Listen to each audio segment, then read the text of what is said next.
Hello, hello, gorgeous friends. Wow, it has been more than just a minute since I've done a live, and I know that it will be like riding a bicycle. Everything just comes back to me, which actually is exactly what I want to talk about today. Is everything is like riding a bicycle, and I want to start showing you how to navigate certain beliefs that we have created, conditioning, cultural conditioning that we have in this period of transition and evolution in human consciousness. One of the biggest things that I come across is it has to challenge you to change you. The challenge culture. And when I start speaking to people about it gets to be easy, it gets to be flow, there is a resistance to the idea for multiple reasons. One being is that we have been told that if it doesn't challenge us, it doesn't change us. And so we have to actively seek out that which challenges us in life if we are committed to our growth.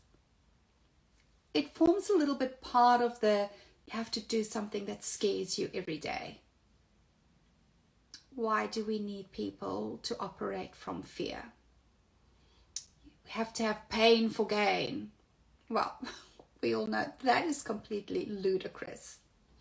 But the challenge part is particularly deep in the culture for success that we are creating and continue to create with the current paradigm. The challenge culture is part of the overtly masculine culture that we are finding ourselves in. And we all know that everything is good, everything is perfect, because it is this drive and this constant and continuous challenge that birthed the desire for ease and flow, which is the realm of the feminine. Except the challenge is still being praised so much and is such an intricate part of the identity of the high achiever. It's almost as though if we don't have a story of overcoming challenge, then we don't have an interesting story to tell, and nobody is going to admire us if we haven't overcome the challenge in order for us to grow. But there is a transference that is available for all of us to start tapping into. We have various elements to our life, a lot of different areas in life that are connected through the piece of the human. And we don't have to learn every single lesson in every single area in order for us to benefit. And this is also where we start bringing in the physical body, which is why I always encourage people to do some form of physical activity. I mean, you've been given a body for a reason. But one of the most delightful ways that I have found to evolve the challenge culture is to pick my challenges intentionally. So what do I mean by this? I do yoga every day. It's a new intention that I've set for 2025, that this is going to be the year in which I am dedicated to yoga. And since I've not done yoga for quite a few years, it is challenging. The postures are challenging. The mind chatter, to still it, to bring it into balance, is challenging. Being humble and meeting myself where I'm at today is challenging for me on a lot of days. And so I'm using the environment of my yoga mat to cultivate all the success mindsets that I desire to have in life. And I'm intentionally choosing to challenge myself in the realm of physical fitness, because I know that is the fastest way for us to start embodying new beliefs, to create new neural pathways, is by actually incorporating the physical body. So often we hear people talking about embodying certain things, and they're really struggling to practice things enough times to embody it. Well, what is easier to practice in your actual physical body, in the embodiment of the characteristics that you want to cultivate in your life? Now, here's the beauty of this approach. I can then transfer everything that I have learned to embody on my yoga mat, or if you're out on the bike, or out running, or doing CrossFit, whatever your jam is, and bring this into business, into my relationships, into every other aspect of life with ease. There is no need for me to create a challenge in business in order for me to embody a characteristic that I desire. There is no need for me to sabotage a relationship so that I can learn to embody a certain characteristic that I want in my relationships. So we get to start choosing our realms of embodied challenge and new characteristics, new identities, new pathways, new beliefs, all of those things in one realm of our lives. And I highly recommend you do this in your fitness realm. And then we simply translate that into every other aspect of life. And we get to choose to have everything else easy. Isn't it just so much easier to be confident in business when confidence is what you practiced to embody in fitness? Isn't it just so much easier to believe that you can literally do anything if you practice it enough times and be patient with yourself and be curious in the process and have compassion? If you do that by training a handstand, if that's what you want to do, and then having this cultivated belief in self and translating it into business, call blimey, if I can do a handstand, I can do a web page. One of the most beautiful gifts that Iron Man ever gave me was not the way that I looked, was not the enjoyment of the journey. It was who I became, a possibilitarian.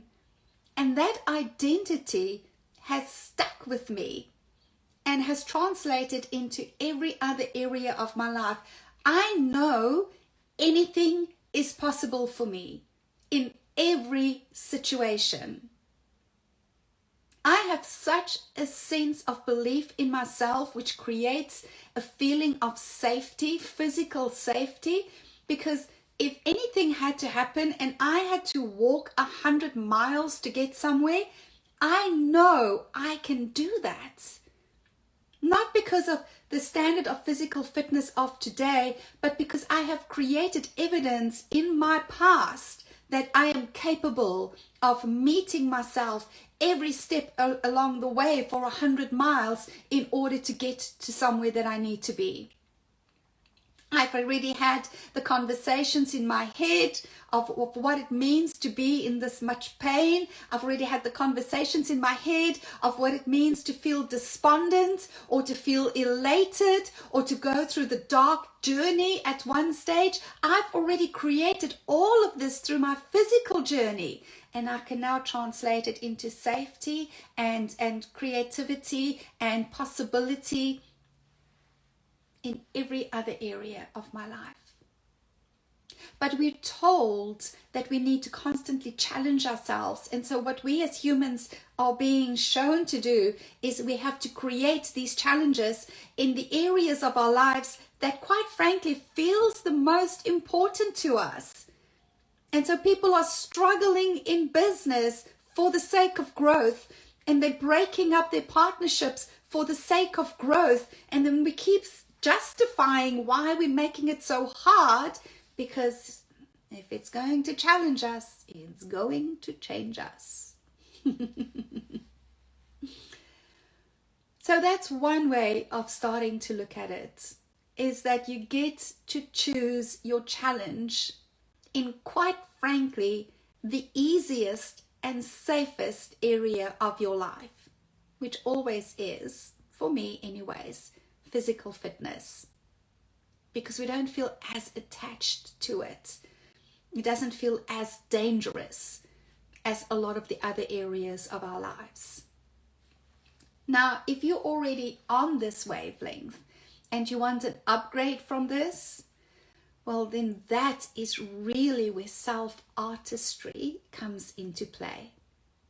The understanding that every day is a blank canvas. You get to be a blank canvas every single day. And so you get to create yourself intentionally and deliberately every single day. From the way you do your hair, to how you dress, the conversations that you have, how you listen to people, what you eat during the day, how you move, how you sit, how you write, all of that. You can become the observer of yourself and create, evolve, and grow yourself intentionally every single day. And thereby completely blowing challenge for change or growth out of the water.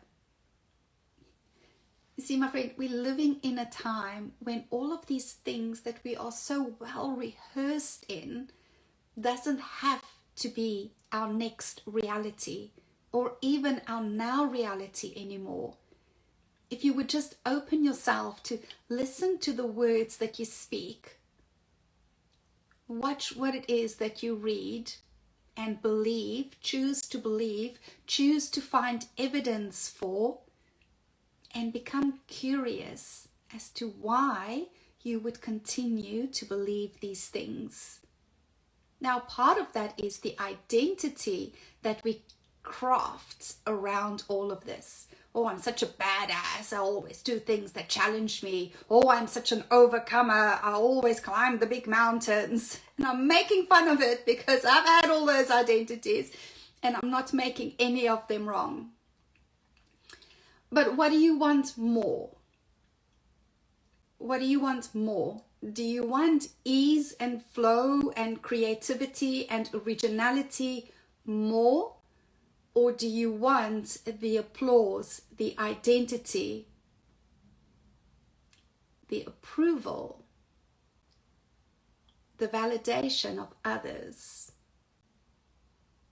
the evidence from others more? Not making one right and the other wrong, just bringing in conscious choice. Because it's the conscious choice that will eventually create your life experience. This is really what self-leadership is all about. It's about becoming aware of the masculine and feminine energetics that's at play in our life at the moment. And if you feel fulfilled with the masculine, if it is what's floating your boat right now, then fantastic. Continue delving into masculine practices of goal setting and strategies and doing all the things, ticking all the boxes, looking at the evidence that's already created to validate whatever it is that you want to do next. But if you are feeling drawn to feminine energetics, if you want to start exploring the realm of possibilities, that which has not been done before, the dark as they call it, but it's really not. But if that's something that you desire to explore and you want to start talking about the feminine art of self-leadership, then let's have that conversation. Just DM me and I'll start sending you the details of how we can have that conversation and see if it's the right step for you at this term. But regardless, choose your challenge, my friends, because the challenge culture is not necessary. It now gets to be a choice. Thanks so much for your time. I'd love your comments. What does this bring up for you? Is this landing for you? Do you disagree with me?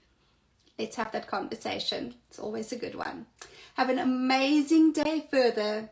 And remember, wherever life takes you, you get to make it your masterpiece. Cheers.